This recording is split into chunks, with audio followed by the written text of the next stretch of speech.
nipple in the wound and wake you believe. I believe too that you are the river of light, who I love, that I cling to in the belly of the empty night. From the 31st floor of the simulation swarm, with a drone of fluorescence, flicker, fever, fill the form. With a warm dash, now I wanna touch like we never could before. I'd fly to you tomorrow, I'm not fighting in this war. I wanna drop my arms and take your arms and walk you to the shore. Welcome to the 2-month review of the weekly podcast brought to you by Open Letter 3%, the University of Rochester, and our fantastic Patreon supporters. I'm Chad Post from Open Letter Books, joined as always by Katie Whittemore, translator extraordinaire. Hello. And this is our podcast in which every week we take a book, break it down bit by bit, talk about it, analyze it, have fun, get into discussions, hopefully make fun of Ohio. That's a good standard to live by, and whatever. So this season we're doing 2 books, DML Eltit's Never Did the Fire and Daniel Hahn's Catching Fire, a translation diary that goes along with Never Did the Fire. And today we're up to page 136. This is the penultimate episode of this season, which I bring up for 2 reasons. One, finish the book for next week, and we're going to have some sort of resolution. Hopefully we'll be able to talk to Danny again as well to talk about that. Secondly, if you're a Patreon subscriber at the, I think, $10 level, you get a vote on the next book, and we will put forth a few suggestions within the Patreon, channel, Patreon page, that we're considering. And if you're part of that, you can vote on it. We'll discuss it, and we'll come up with whatever season 18 will be in the not too distant future. But today we're talking about Never Did the Fire. We're talking about Revolution. We're talking about Catching Fire. We're talking about translation. And Katie, what is your first impression of this part of the book? Well, so which book? Where are we starting? Let's start with DML's. Okay. Yeah, I'm finding this to be I feel like I'm enjoying this a bit more because we're getting some action. That doesn't sound right. But No. I mean, I'm glad that you're getting some action, Katie. Speak for yourself. Yeah, speak for yourself, Katie. Speak for yourself. Yeah, no, but I'm really, I think that I am enjoying getting some action from DML. What can I say? That's it. No, but I think that here, we're seeing the actual violence and and sort of even the emotional violence of what's occurred between them, when they find themselves in this same room. So now we're going back in the past, and we know that she's out. She's been probably captured, but has been released and is pregnant. I'm assuming, right? That's the condition that we're talking about. I assume so too. Same. Okay. Yeah, because I have a question about the timeline after that I want to talk about a little bit.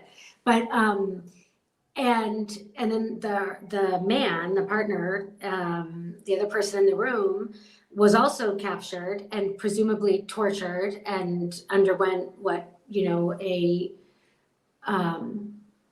one of these frentistas would have undergone. In terms of bodily torture, and he's released, and they find themselves face to face in this drinking tea, eating bread in this safe house, which is where they will ultimately stay until the present time of the book, where they still are in this new cell that's created that is them. So I think it's cool. I'm enjoying the acceleration a little bit of some of the action, and it gives us insight into why the present is such as it is, the present that they're living in. Yeah. So that's. Do you like that part? Yes. Good. The action. The action. You need to get some of that. You need to get some of that hot Yamela action going on. Some of that fiery revolutionary rhetoric. Exactly. Little violence in the streets. So I've Oh become my obsessed. God. I've become re-obsessed with the SDS, the Weather Underground, and watched the trial of the Chicago 7 this past weekend, and wanted to talk about that a bit in relation to this book, because I think up until this moment, the revolutionary aspect of the setting, of the backdrop against which these two characters' trauma is being played out, in which we are watching like slowly just be like, essentially, like, I keep envisioning them being sort of like trapped in amber, like that they're unmoving, that they're sort of stuck in that place. The actual like revolutionary acts and discussions on it haven't really been part of this. And I think that's maybe, I think it's intentional on her part, but I think without that, it sort of doesn't, for me, it doesn't land as well until I got to this part with the violence, where I feel like now I'm getting more of a sense of what was at stake in their way, rather than the sort of like, we were a cell of 10, we analyzed, I wrote things, I would communist manifesto. Like the actuality of it wasn't really part of the text up until now, in my opinion. I don't know. Do you agree with that, or do you? Yeah, no, I do agree, and I wonder if, to some degree, that is like the nature of the book in translation, or the nature of the book not in Chile, or not in a Latin American context. So I wonder if there's so much subtext that, say, a Chilean writer like Diamela, or Chilean readers, or even potentially other Latin American writers and readers might not need what we need in terms of context. And so we just have to, it's interesting, that's an experience that that I often have when I'm reading literature and translation, is like, there's just things that I have to wait to understand, which I might have sort of gotten or picked up on earlier. Yeah. Okay. So I think in that regard, this sort of burst of action helps situate us in the actual terror of the time. I think that maybe that's also part of this, is that we don't have a sense necessarily early on of the horror and the fear and that was happening. The disappearances of people, the torture, the deaths, the murders, and the absolute instability is not really present in this sort of like strange, slow, piece by piece unfolding that we have at the beginning of the book.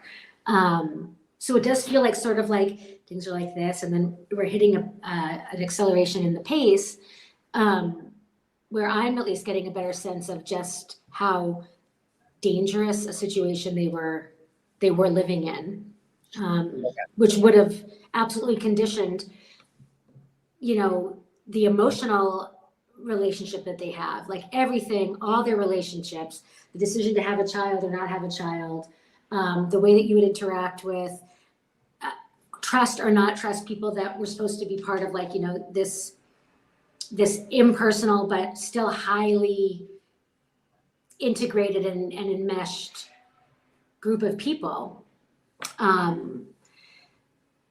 Like all those relationships would have been conditioned by those circumstances of like utter terror and mistrust as well. Which we did talk about at the beginning of the podcast in relationship to Luis Goytisolo's Antagony, which still is not available, but is at the printer. Someday will be available for people to read. But there's a huge section about the Spanish anti-Franco revolutionary cells that mirrors this. And that's one of the things so how much do you know about Bernadine Dohrn? Not very much. Other underground. Okay. No, I'm ready to be instructed. That sounds. I'm taking my orders, Cadre.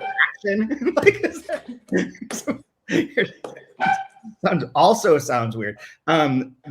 So recently, last week, in fact, there's a new podcast called Mother Country Radicals that is by Bernadine Dohrn's son, Zaid, I think is how you pronounce his name.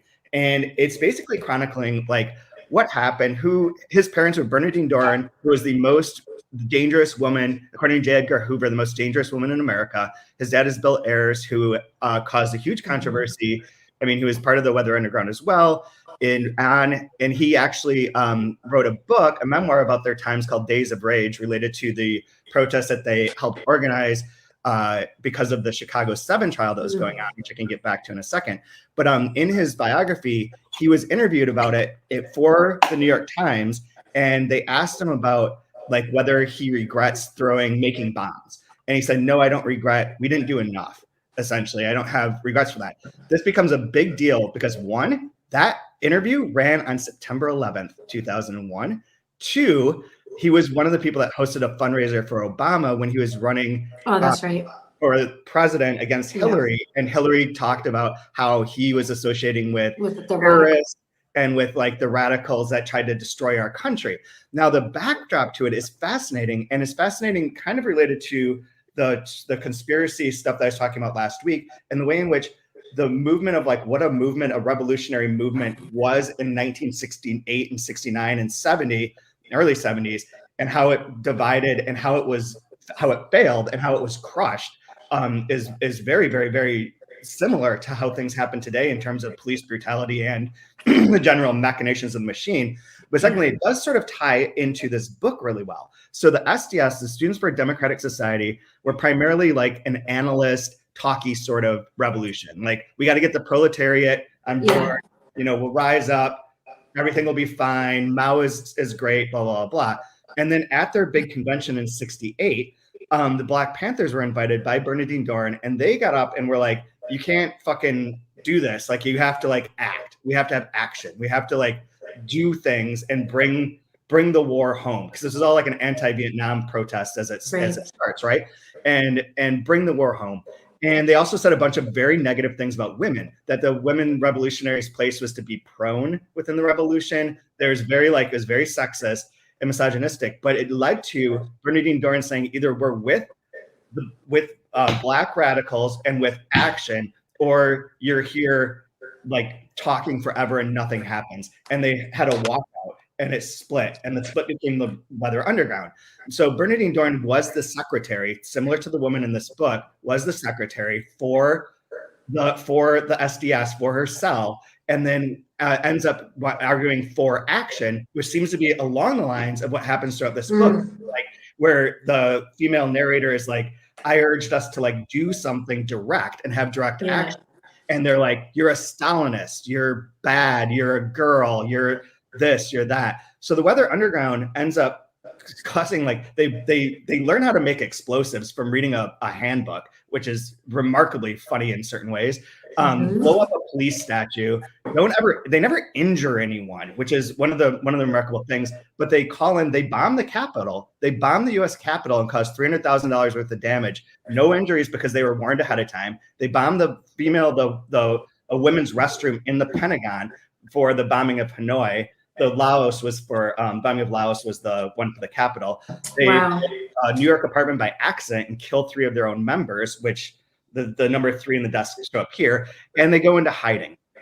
And in hiding in their safe house, because Bernadine Dohrn's on the top 10 most wanted list as the most dangerous woman in America. They declare war on America. They send a tape, which she reads the speech of, saying, my name is Bernadine Dohrn, and we're declaring war on America and against the imperialist nature of America, blah, blah, blah, blah.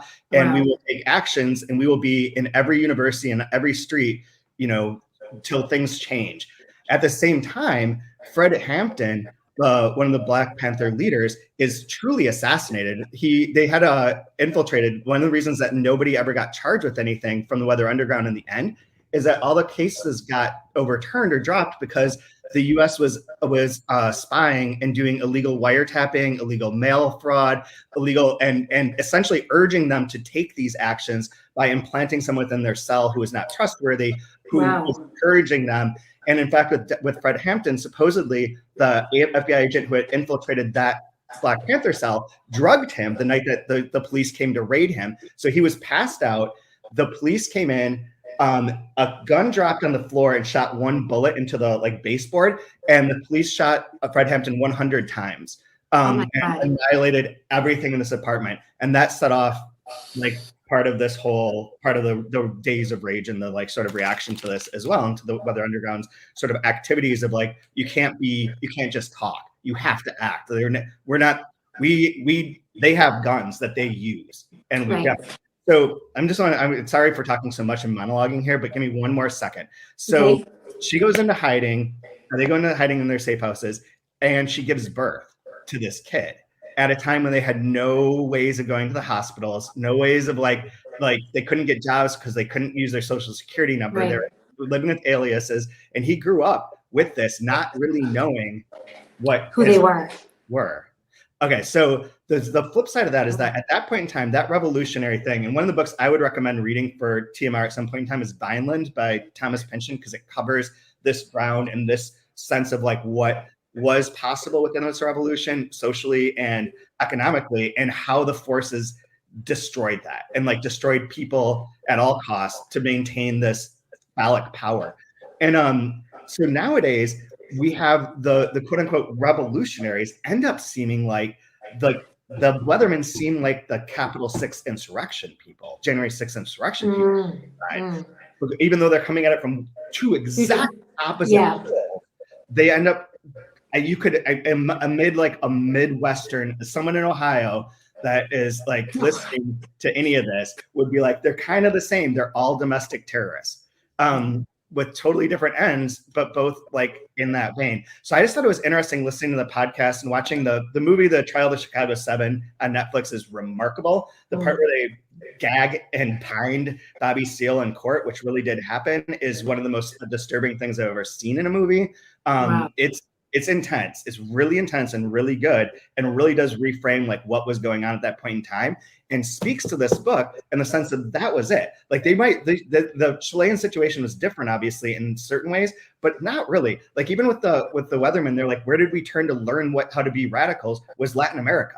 We turned to Cuba. We turned to the Viet Cong. We turned to like the Southern Cone to learn how to revolt and how to lead a revolution. And they truly believed that they were going to change America, the world. Everyone did.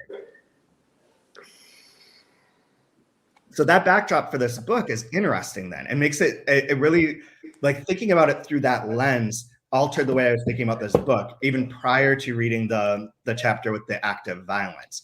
And that it does have, the stakes are much different. The sort of like what you were saying, like that would all be implied probably within the Chilean context.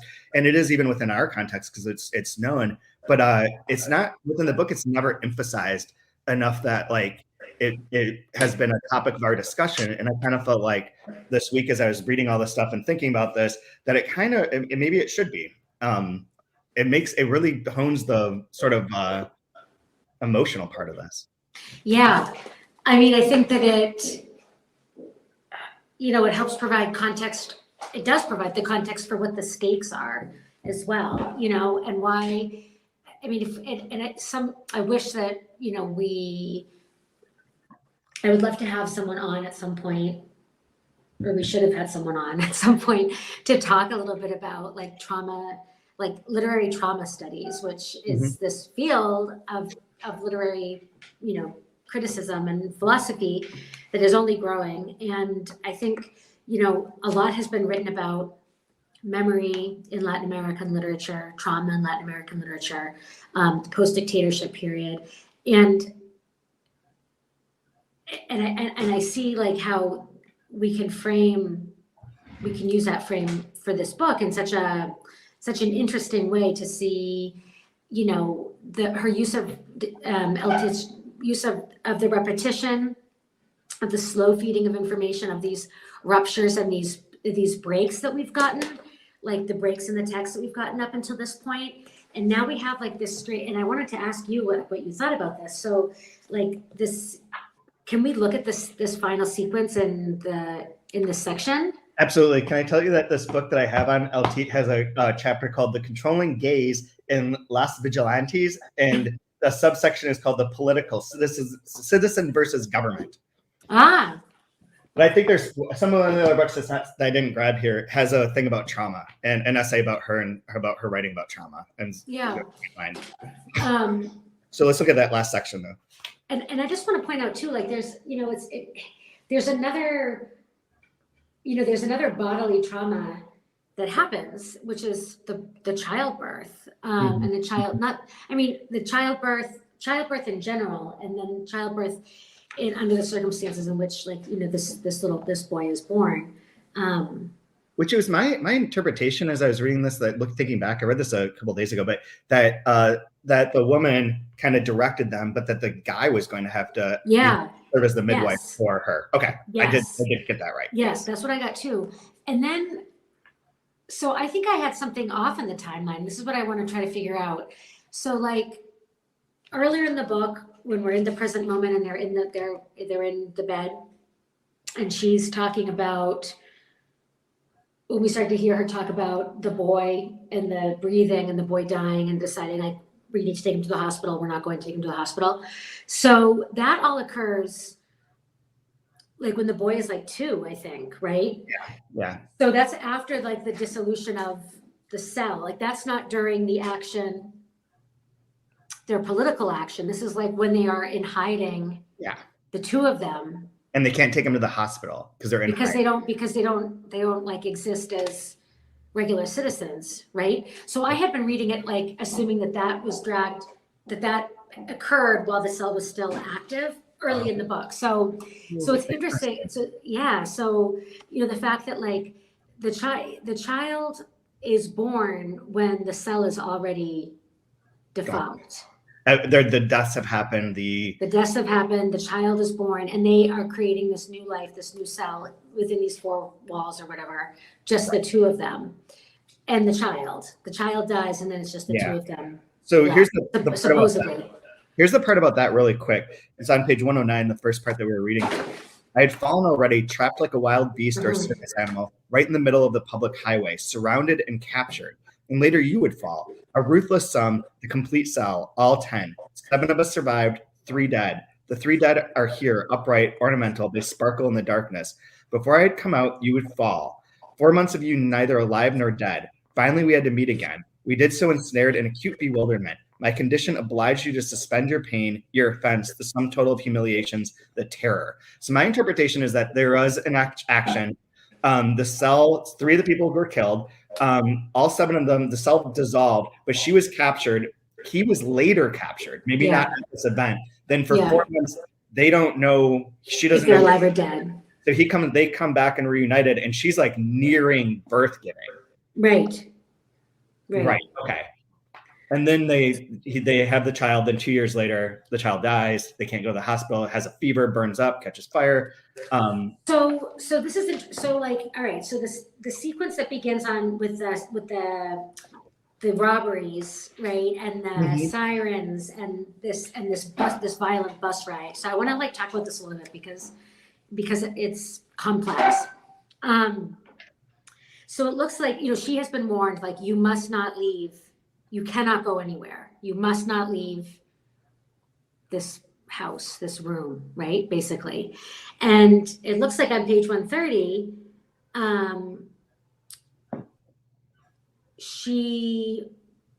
what happens? Like, she does leave. The guy falls asleep and she leaves. And she says, all right, I was an analyst. I was ready to give up each and every condition and the boy in me, the captivity, the boy and me, a beautiful or glorious boy who was already walking and beginning to express his first words, some minimal, narrow words, my boy, who after 2 years between some powerful death rattles he was not going to survive. I can't say anything. I shouldn't. After a century, I watch you now asleep or awake, thinking with no horizon stretched out on the bed. The bed and you, that's the agreement, the sheets and my pillow. The whole century, the 1,000 collapsed years. There you remain in the room, curled up with your cranium, your skull, between the pillow and the sheet, lying there while I go out and walk unhesitatingly along the straight line of the pavement. I arrive at the bus stop, and when the time comes, I briskly climb aboard the local bus. So I thought that this is the present? The present. Okay. All right, good. That she's like, and then the question that I had about that related to the rest of this that I was confused by, and then maybe you can straighten out. So my assumption was that, so she's counting back the boy. She remembers the boy. He was sick off and on, death rattle. He's not going to make it. He dies. Then nowadays she leaves to go work for obviously, I mean, this is very similar again to the Weather Underground stuff. Like Bill Ayers worked as like a kindergarten teacher essentially, because you didn't have to have a social security number and was paid in cash, like at a daycare. So she's taking care of people. Yeah, he was like teaching kids how to love and like be good people instead of he's like, I think one of his sayings was that kids are just smaller people, something to that effect. Kids are just smaller people. But so she goes to see this woman who she's been working with or whatever. Now the next part, beside my window, the sirens howl. I understand that further off in the next neighborhood, a shooting has occurred, a bank robbery. One of the bullets was a direct hit on the security guard, a man of about 30 in his blue uniform, dark skinned, but no, not slim. That's in the present too, correct? Right. Okay. And then the woman is the woman she's going to see, right? Okay, hold on one second, because I am confused here. Okay. Death, blah, blah, blah. Okay, amid a minor or almost derisory or anodyne agony, the guard is dying, and the woman dies too, killed by her stupid hunger for the limelight. She dies irreversibly, strewn slowly across the floor. She's dying from 2-3 well-aimed shots to the head. She dies and she dies as though she were the only creature in the entire universe. I think this is the past. Oh. Or no, I don't know. Like, who's the woman? Who is the woman? Wait. So she's agonized. Okay, one second. This public spectacle, this is at the bottom of 131. The public spectacle of this woman of how old? Around 40, 45. What does it matter? A uniformed executive. So I think that, okay, that's in the present this too. is the woman from the bank. That's right. Okay. Yeah, so it's like a bank teller or whatever. And that's what the limelight thing is like trying to prevent the robbery, like putting yourself in. And so the next part, like nervous when faced with the robbery, who didn't know how or couldn't withdraw or didn't want to keep out what was happening, let alone do without screaming. It didn't forgo insults either. She just didn't hide her haughty for the robbers until 2 or 3 bullets brought her down. Okay, got it. So that's in the present. Yep. So the violence, so it's interesting because the violence of the actions that they take are still only happen off screen. Right. In that one so part. all of this it's like all of this, this whole sequence is like the violence in the present that is just like proliferates. It's like, and she's imagining it, you know, I mean, except for maybe this. I think she hears the sirens. I think she hears the sirens. And she hears the sirens and she says, okay. And then 2 blocks or 5 blocks later, you know, this, et cetera, et cetera, et cetera. And then it comes down to, I mean, it's really specific. It's, the 55-year-old industrial engineer, 50-year-old male. I mean, it's just that like, the world is surrounded and steeped in violence. Yeah. Like in random violence, like a bank robbery, random act of violence towards these people. Then this kid, he grabs the recurrent and inevitable young man will straight away, without hesitating, without the least glimmer of weakness, with astonishing precision, shatter the car's windscreen. Mm-hmm. I say windshield. He will do it with all the power of his musculature transferred into the stone. A stone he is holding with a vigor that his deep-seated resentment bestows on him. One of the Weather Underground idols was this kid who derailed the train by putting a brick on the train track. Oh my God. And that stone rang true with that for me too. I'm seeing like so many, it's like one of those like coincidental like Bader Meinhof situations. Okay, this is really interesting. Okay, this is where I was reading quickly and got confused. Okay. So as like we're coming to an end of the sequence on 135, she gets, she's like gone through these like blocks by blocks describing these different scenes, acts of violence or crime. And she says, but everything has normalized now. It looks for a moment like a city from another century or another millennium, mute and opaque. But at the street right opposite the bus route, in a remote house that some might even consider peripheral, the pregnant woman cannot withstand the first blow to her head and falls to the kitchen floor. The blow to her head dizzies her, its force and the dry, bony sound.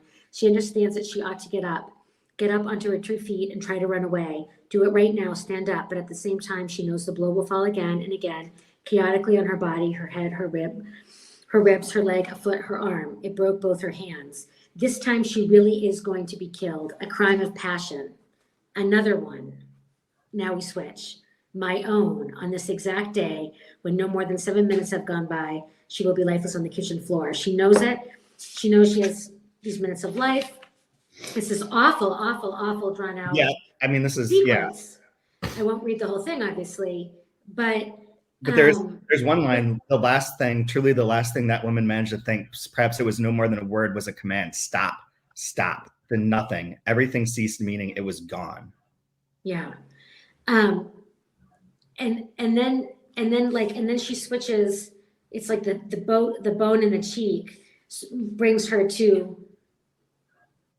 back to the room and back to the partner. You arrived with your ill-treated bone. Like she describes it, like it looks like, like in the torture or whatever, they had broken, a bone in his face. Sat down in the chair. After months, I sat down to the table, the same one we have now, stretched between us. Then you lay down on my bed and fell asleep. Now, as gunshots echo across the city, you will be sunk into the bed. Okay, so now we're back in the present, the usual one, just as I get off the bus, and as I walk as straight as I can, etc., etc. Okay, nor does my shoulder, things don't hurt, while I attempt on a perfectly ordinary walk to look like I'm somebody I know, someone I control. But I have doubts and I waver, astonished at the very possibility of being a woman I know and control. Yeah, if I were editing this book as an original, I would have moved this chapter much earlier. Yeah. I think it should be about a third of the way in. Yeah. Rather than, like the last bit here. I mean, it answers a lot of questions, or not even answers them, but just provides like a bit more solidity. The context. And the context, but I think that's maybe that's the point. Is there? Well, two things could be happening. One is that it's destabilizing to not have the context, and that could be perfectly intentional. I think it's intentional. I don't know that it works. Yeah, those are two different things. Yep, exactly. And I also think that there might be more context in the original, like for readers of the original. Like if she were writing, I don't know, but I mean, I assume she's not writing for a Chilean context, but that is the context. Yeah, I mean, I really like this part. This helps explain to me too, like, why is she going to these people's houses? I had I thought I was waiting for some like big reveal that like one of them was like a,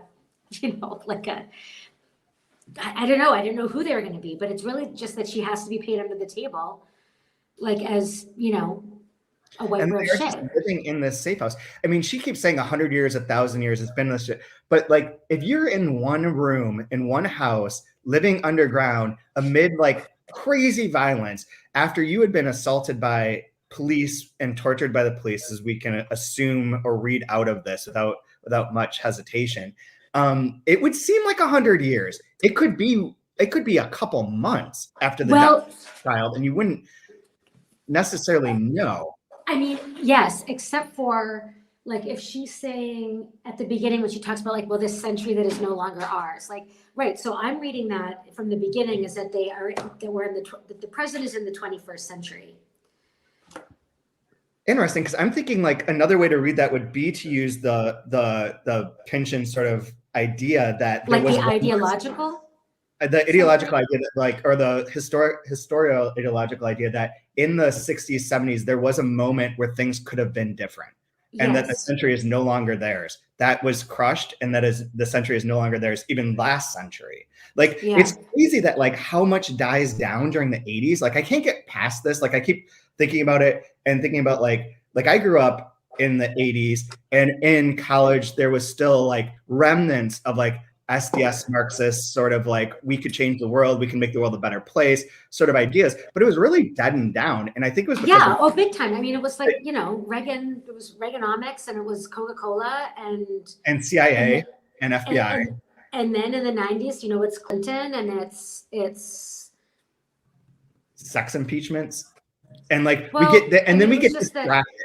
And then we get distracted. And that's like the Neil Postman amusing ourselves to death and Brave New World theory of that this everything became entertainment.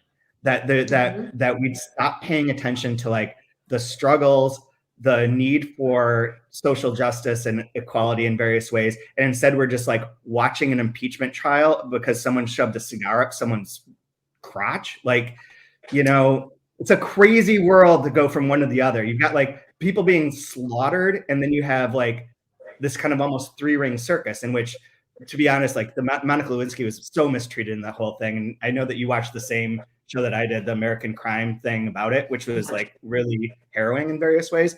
And I don't want to get into that, but like the idea that like we start just becoming more and more amused by stuff. We get the cable TV, we get the internet, we get the proliferation. There's no more, after the 90s, everything, that's the last time that media wasn't, is it disintermediated, or was when everyone watched the same thing? We all knew the same thing. Yeah, I mean, yes, and it's, I mean, like, I feel like we talked about this too with Bolaño last season too, just, you know, the idea of like the disintegration and the fracturing of the big narratives that people were able to sort of to organize around on the right or on the left, and that became like sort of an impossibility to enunciate really an ideology in that same way, and to die for an ideology in that same way. And I wonder, you know, like our current moment, there seems to be like, you know, a return to, I don't know,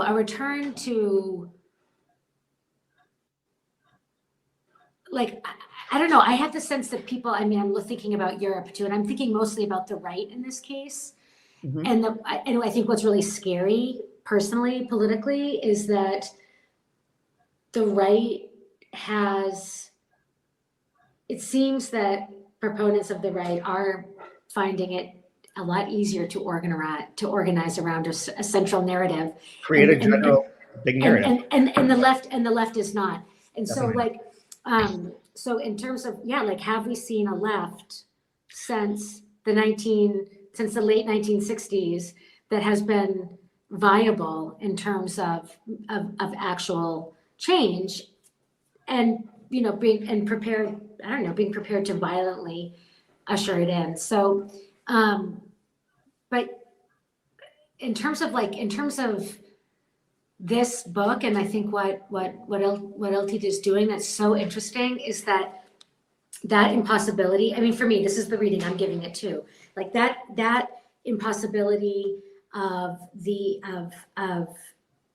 I guess, like, bodily integrity on a social and political level, like, of, you know, the maintaining the integrity and the health of a cell, of a society, of a humanity, is also of a child. Is then brought down onto this really, really personal level, which is the most personal level, I think, for me anyway, and that is of, you know, of your body, the female body, the womb, the child. And I think the way that these things are mapping on each other is really fascinating, and that the trauma is double. And so what she's experiencing, or maybe it's more than double, it has proliferated in this other way, in that, you know, what she's reliving is not only, you know, which we don't, I mean, here's the thing too that's interesting, is that, like, the main trauma that we see cropping up is the death of the child, right? However, there are these other remnants that point to this political trauma that she experienced, right? Which was political in a political context, but which was also, you know, a physical trauma in the deaths of, you know, these ghostly figures that live in the room with them, which are like, you know, the three comrades that are standing there and that are watching from the corner of the room, you know, like that present is still there. In the same way that, like, the instances of, it's like a record skipping, like. There's also, like, one thing to tie back into what you mentioned at the end of last week, and to really bridge this, is there's a lot of breaking of bones. And like you're saying, like, the sort of dissolution of things too. There is, like, the physical, the wrist hurts, the bones break. That ending part that you read, there's a bunch of fractured cheekbone. There's I forget, I was marking a bunch of them last night. And there's and about calcification too, like, yes, things becoming rigid and stony and set in place. What? The stone breaking the windshield. And to tie this all Right. together, the reason Brian's not here is because his daughter broke her arm. So it was foretold. It was Um, what's the word that he struggles with? Not predestined. Shoot, what was it? where the Brian struggles with? Section. No, in Danny's section where it's like not foretold, not like presaged, but he struggles with the word. I'll find it in a second. So as you're looking, I want to just highlight this interesting thing, this on 135 that Diamela does that I think is really cool. This time she really is going to be killed. A crime of passion. Another one, my own. That one's interesting. I don't know what and that. I want to know what this. Yeah. And like what is this other crime of passion? Her own. But I think calling it the crime of passion, like she's saying, she's in this house, she's pregnant, this woman in the present that's being killed. It's a crime of passion. And then we have this really dispassionate scene in some ways between the two of them when the partner finds that she's so heavily pregnant. Do you think Jimena was the woman that he was dancing with? That oh, right. Yeah. Like, because now Jimena is gonna she's the only one who's taking care of her. She found in the house. There's they're sort of bound up in this way, but we know that at one point he was dancing with someone else. So I wonder if there'll be something more with Jimena. Yeah, I mean things are really, really speeding up here. Yeah. We have a few pages left, but nevertheless. So one of the things I wanted to ask you, I can't find it now, but it was something. Oh, here it is. Purpose was Destino. Oh yeah. Destination, and then he chose purpose for that. It was destined. Yeah. Was the joke I could have made about Brian's daughter's. Yes. But I couldn't get there because I'm an idiot, and and that's what that is. So I have one specific question for you. Okay. That is mainly just giving you a softball to talk about one specific translation of yours. Okay. So on page 159, he says he's struggling with a strange reference to some sort of judge in a legal system I can't quite understand in relation to car accidents. The phrase investigatory magistrate came up. And this is something that comes up in Mothers Don't. And it came up in his earlier, and I meant to ask you about it at that time, but I don't think you were on the podcast. So I wanted you to talk about that for a second, because that is an interesting trouble, contextual trouble. Yeah. I think I translated it as the investigating judge. And so I guess it was investigating attorney, wasn't it? Oh no, maybe it was judge. No, it's the judge. Yeah. Because it's el juez de instrucción here in Spain. So, and I'm no Spanish legal scholar, but I did have to do a little brushing up just in order to. I'll play one on this podcast. Yeah. So in this system for certain types of crimes, there's an investigating judge who oversees the police investigation of a crime, and then that judge will also sort of, I guess, sit in judgment of the case, or if at least if sort of what the grand jury situation would be like. The where do they do that? When they're going to see if there's enough evidence to go to court or to press charges or whatever. So the investigating judge has a role in the actual instructs the police on their investigation, which was interesting. Yeah, so Mothers Don't coming out in July. There's also another part to it, though, in Mothers Don't, which also ran into the same sort of weird problem where you had the thing where it could have been a civil case, that it was a criminal case. Against this woman who drowns her 2 children, but there is in Spain the option of a citizen suing her for having killed her children and having committed this act. And that was something else that was wait, what? Yeah. And had to deal with that in terms of building the right context for a legal system within a work of fiction is an interesting translation challenge, I think. Yeah. I really enjoyed reading this section of Danny's book too, where he teases out a little bit some of these word level tweaks and changes. And I can't find, I was reading it last night and when I fell asleep, and now I can't find the book. So I don't know where it is. But I can speak to what I remember underlining and writing in the margins about. But yeah, like the process of the revision process, I think this is a very interesting part of translation and of learning about what other translators do and how they do it. And so, with this book is not a long book. So, he describes by the end of the week or however many days he's going to have done one reading and then another reading and then another reading. And that you get down to sort of like the nitty gritty of I like how he talked about how this part of the process is about how you want the reader to be led through the text. In a sense, what? You're smiling? Well, for those of you that are joining us on the podcast, Chad is smiling on the video cast. So, because on the first page, I was looking to see what other things I noted. And on page 131, I circled linger and put Katie will sing the Cranberries. I will not. I have been not after the last time I tried to sing on this podcast. You're going to sing We Don't Talk About Bruno, right? We don't talk about Lucho? We don't talk about Lucho. Which I still think is such a missed opportunity. Such a missed opportunity. At page 152, we did not talk about Lucho. Damn close. It's so good. It's so good. It's so good.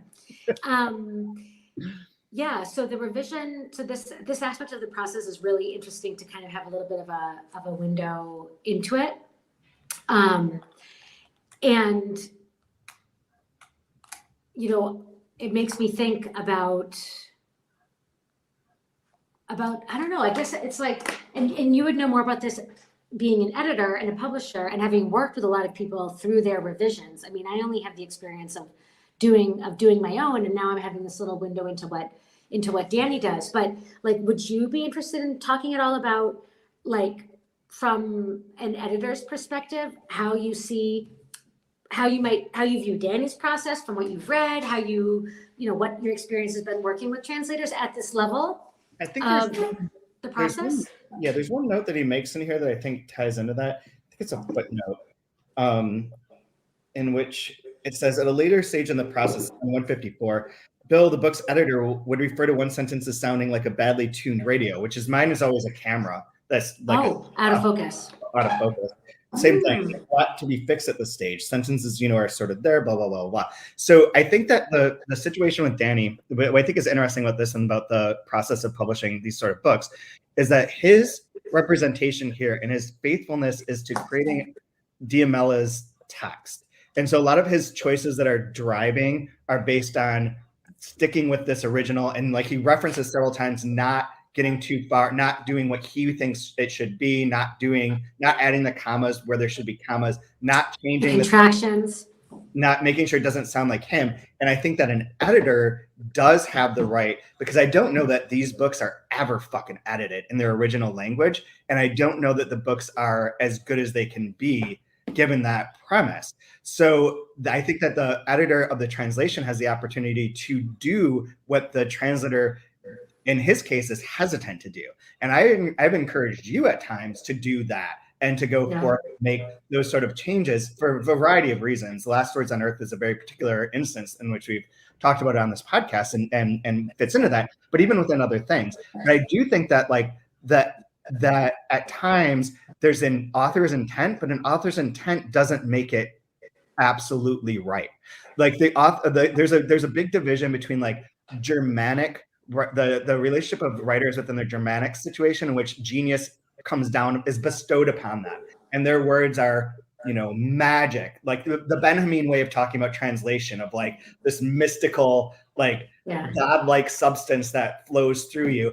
And then there's the side of the practicality of the more Western, more American side of things of everything is a building block that can be shifted around to make it more of a better structure, a better building, a better painting, a better whatever. And that manipulation can come from outside. So you see Gordon Lish rewriting Raymond Carver and creating Raymond Carver through his editing of that prose. And I think that that's a much more common sort of American individualistic, exceptionalist sort of ideal. Interventionist. Interventionist.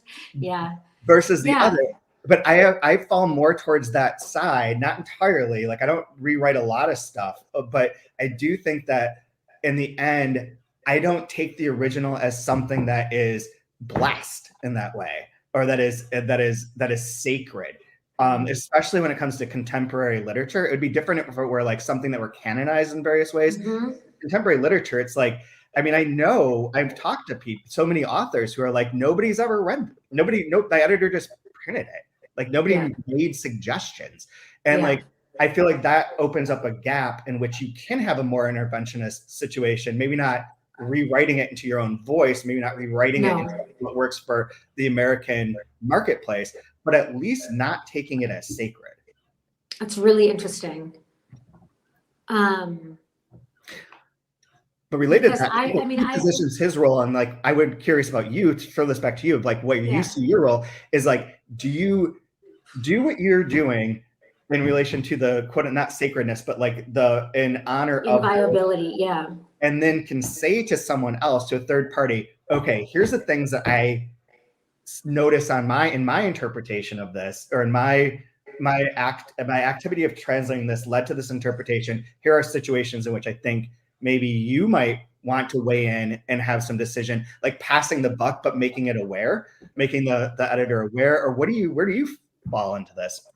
Yeah, that's really interesting. Because,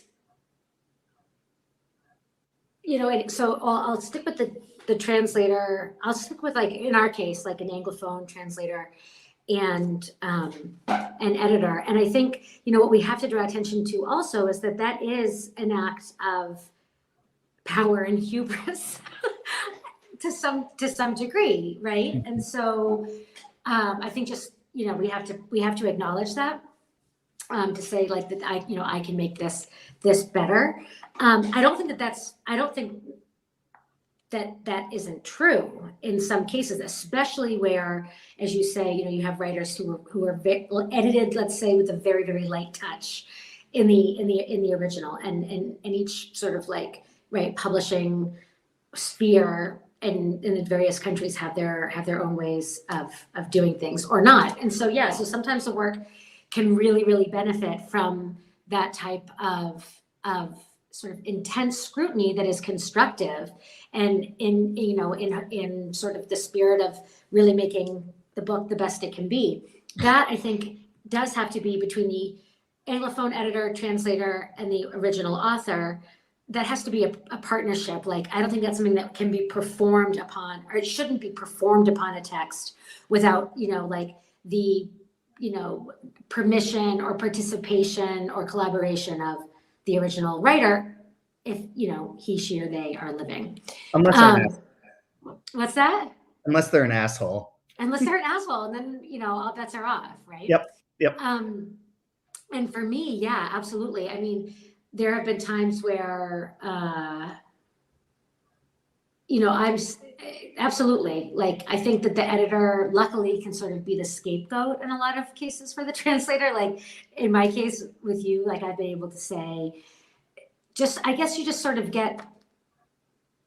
it does feel not like getting permission, but sort of like getting, you have backup in that other pair of eyes, that other set of eyes reading something that might work sort of less fluidly or less well, and knowing that it could be more impactful, it could sing in a different way, the image could be sharper or brighter, right? Or the sound could be in tune, but that it's going to mean that you have to make some pretty, we have to, like, go further on the dial, right? On the original. Creative acts of interpretation. Yeah. And I remember talking with Laura Moreno for an interview that she and I did together, just a conversation we had on the occasion of the publication of Wolfskin by Structo Press in the UK in the winter. And the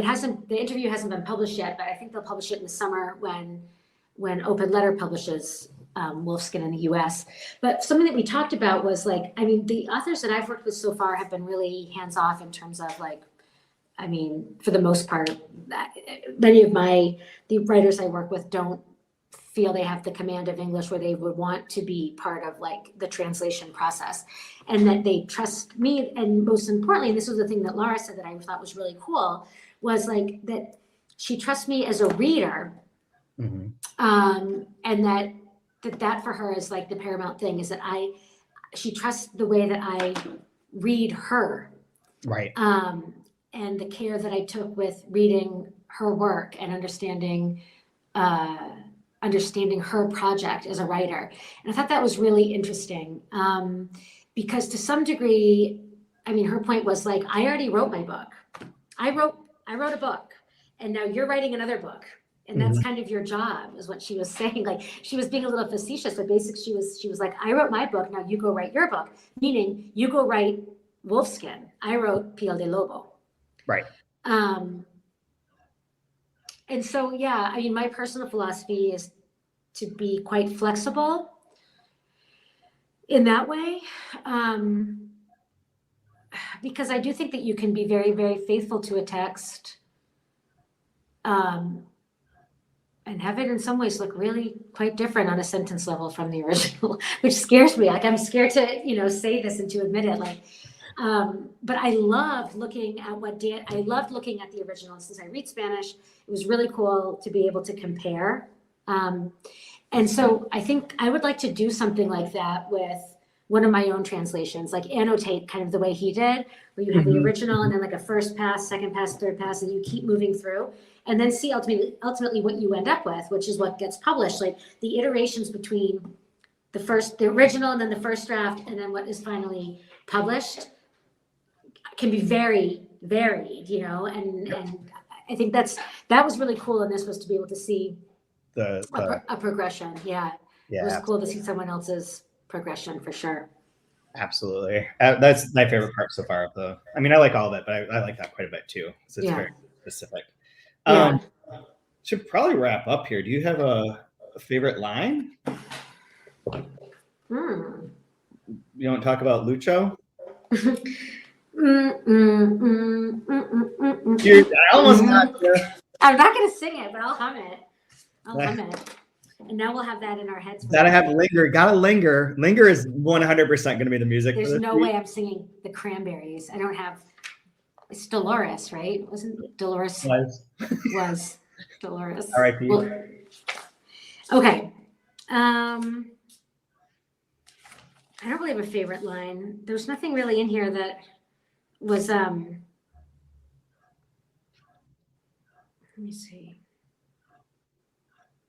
Oh, I do have one other question for you that is related to Danny's book before we go on here or finish up. Is he references the thing about everything being about bread being difficult, and I didn't know that I ever quite understand. Maybe we can talk about this next week. I'll pull out the references, but he says it a few times in his diary about bread. Can you read that? Can you read? I don't have the book in front of me. You find a line, I'll find that. Okay, I do have my line. It's on page 111. Yeah, I really loved this. This for me is like, for me personally, in my reading of this book, it's key. Okay, so, all right, 111, she says, yes, isn't that right? Okay, so she's talking about a self-absorbed lucidity, an irrefutable mise-en-scène, a trajectory that contains 1,000 years, 100 of history. Yes, isn't that right? But never, ever did I think about the autonomous functioning of the body, its cyclical surprise, and its calamity. Never in your astonished or disgusted face, yours, in the hours of a tragic reunion, my tragic but fleeting survival. I think that's really beautiful and terrible all at once. And then there's Lucho. Of whom we shall not speak. Page 160, 12. As I mentioned a few weeks ago, the word bread was causing me trouble. Fortunately, I happened to mention this the other day to my friend James, who used to live in Chile, and after a couple of minutes on Google Images, I think he may have solved my problem.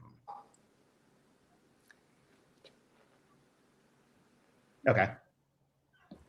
I mean, it must be some sort of Chilean word for bread, or like a kind of bread, like a panecillo, or in Spanish, or like in Spain, like a. In this part of it, if it said the Spanish word, that would make more sense to me. The fact that it just says, but it must be in another entry. I mean, we must have missed it. Well, you just said that though, like. It said bread the earlier time too. Oh, there's no. Page 128. Bread is, for a seemingly simple noun, surprisingly hard to translate. So I just wondered if that was like I mean, I get where you're coming from if it's like a specific word within the Chilean context. That stood out to me twice, and I wondered if there was something else about bread within Spanish that's like particularly not that I can think of. Have to think about. I would never know. You'd be like, oh no, yeah, that's a common problem. We talk about that all the time in translation. No, bread. No, not that I can think of. Oh God. So we finish next week is the last episode. Next week is the last episode. So we finished both books through page like whatever it is, 161 maybe 156 in the actual book, and then Danny's book goes up to 202, and then there's like a index, but the index is like, kind of a joke, but okay. I mean, kind of useful, but you're not going to read it. Nobody reads the index. Anyway, so yeah, that'll be it. So if you like what you hear, you can rate us, review us on iTunes, wherever you get your podcast. Please join our Patreon. We thank you for your support. And we will be back next week for the conclusion of Things Catching on Fire. Bye. Maybe you'll get some more action, Kate. I remember building an energy shield in your room like a temple. Swallows in the windless field, very thin, with your mother. Tall as a pale green tree, very wild, bright as winter. Rising with a prism key, and a child to deliver. Taken with the blood